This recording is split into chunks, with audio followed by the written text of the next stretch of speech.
Hello, I'm Leah. And I'm Emily. And we're from leahgriffith.com.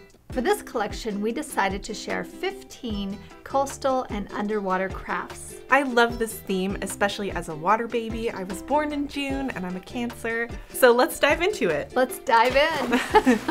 First up on our list, we have this layered paper cloche filled with coral and a little floating jellyfish. When I have a beach house, this will be sitting right on the bookshelf. Another pretty piece of art is this layered under the sea scene featuring a manta ray. Continuing with our layered paper, we have these shell gift boxes, perfect for an ocean-themed birthday or a mermaid in their natural habitat.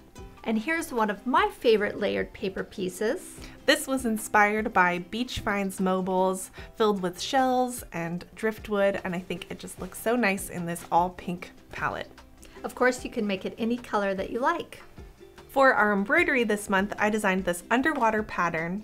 This is a great one for anybody who just finished up our Embroidery 101 class, as we're using a bunch of the stitches from there. I love this as a piece of art, and this pattern could be embroidered on almost anything. For our felt stuffies, we have a beautiful jellyfish. There are some really pretty beaded details on here.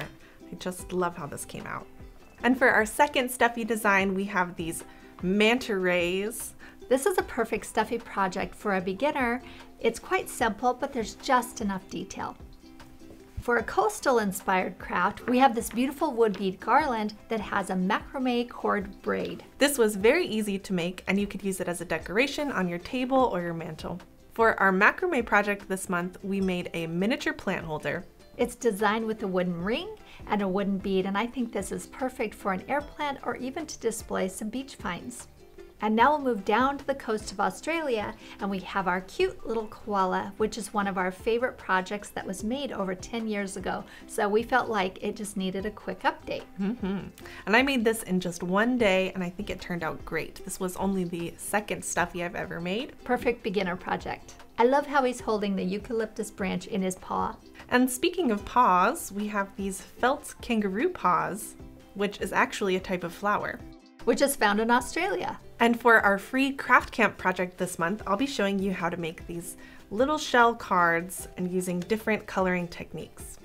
Moving on to paper flowers, we have this pretty little straw flower, and this is made from cardstock, and it's so simple to make. Look how beautiful that is. The detail on this is insane, especially saying that it's easy to make. And then we have this frosted paper lucedendron. This is a flower that I used often when I had a flower shop because I just love these dusty colors. It looks like it's straight out of the ocean. One of the things I love to see when I'm driving down a more desert coast are these wild poppies. So we have this one where I'm going to teach Aaliyah live on YouTube. So come join me and we'll make these simple flowers from start to finish. And for our member make this month, we have this gorgeous gum tree eucalyptus. These branches do come with flowers, and I have to say, I absolutely love them just as a branch. Join us at 11 o'clock Pacific time to learn how to make this. And you can join us for the live class, or you can also watch the replay. In August, we'll be releasing our new master class, which is arranging paper flowers. And as a bonus lesson, I'm going to take these flowers and make a very natural freeform arrangement. I know a lot of people are very excited for this class. So if you're interested in flower arranging, now's the time to join. Don't forget, all of these tools and materials to make every project on the table you can find in our shop, feltpaperscissors.com. And all the templates and tutorials are on leahgriffith.com. See you next month.